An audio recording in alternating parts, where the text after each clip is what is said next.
Em destaque, a previsão do tempo. A quinta-feira foi marcada por chuva aqui em São Paulo. As temperaturas não subiram tanto. Camila Yunes vai explicar para a gente o que vem provocando essas precipitações.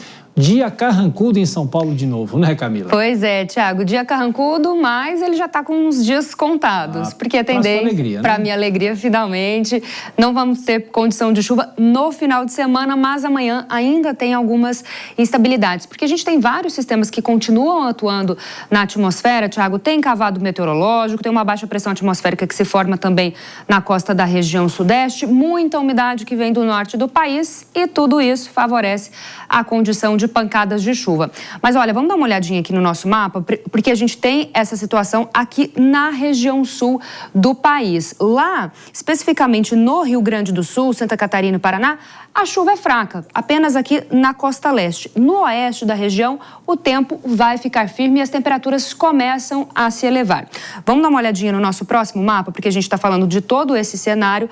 Lá que em todo o país, ó, a gente tem algumas condições de pancadas de chuva. Pelo menos em algumas das regiões tem condição de temporais. Como eu disse, baixa pressão atmosférica se formando aqui na costa da região sudeste e provoca cenário de perigo para o Espírito Santo, zona da Mata Mineira e aqui no norte do Rio de Janeiro. Então a gente está falando daquela chuva forte, volumosa, acompanhada de rajadas de vento. Então muita atenção, porque é aquela chuva que tem condição para transtornos. Na região norte e no nordeste, também condição de temporais. E olha só, no Pará, na região de Santarém, também tem perigo porque os acumulados serão mais elevados. Maranhão, atenção, assim como Tocantins, porque tem condição de pancadas de chuva, assim como em Mato Grosso e também em Goiás. Agora no Nordeste, especificamente na Bahia, Sergipe, Alagoas e Pernambuco, o tempo firme deve predominar e a umidade relativa do ar cai um pouco, fica abaixo de 30%.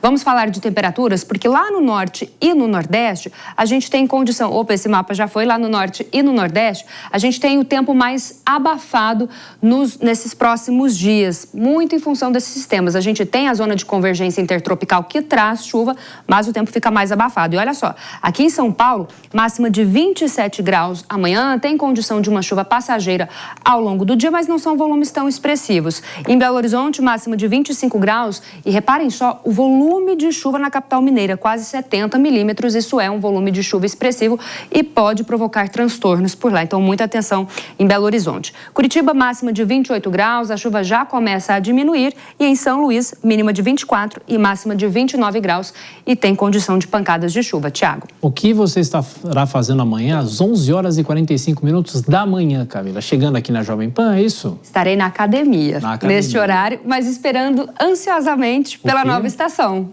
Amanhã, neste horário, Thiago, começa o outono. E aí, olha só a nossa arte aqui do outono, a estação que começa com a seca, a chuva vai diminuindo e a tendência é essa. Só que esse outono, ele não tem a característica tão intensa assim, porque tem previsão de temperaturas um pouco mais elevadas.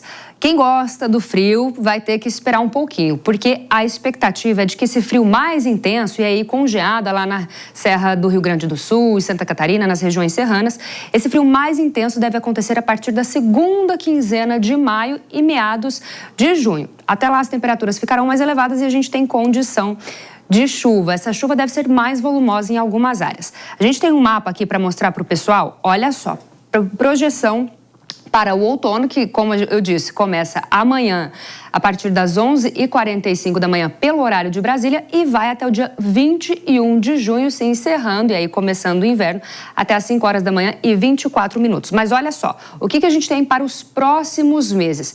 Temperaturas pelo menos um pouco acima da média em praticamente todo o país. A gente quase não vê essas áreas em azul, em branco, que em azul significa ali um pouco abaixo da média, apenas em áreas aqui do leste de Minas Gerais, norte do Rio de Janeiro, Espírito Santo e sul da Bahia, porque as temperaturas ficarão mais elevadas. E agora, a gente está falando das temperaturas, mas vamos falar também de chuva, porque para o outono a gente tem condição de chuva abaixo da média em praticamente toda a região norte do país. E olha só, em contrapartida, no Nordeste e no Sul, a gente tem uma chuva um pouco acima da média. Aqui na região Sudeste, para nós, em São Paulo especificamente, tirando o litoral, a chuva fica dentro do que é esperado. E o que explica esse cenário aqui? Esse mapa ele é muito representativo sobre o El Niño, que a gente já falou na semana passada. Nós estamos passando por um momento de neutralidade no oceano, só que a tendência é de formação do El Niño.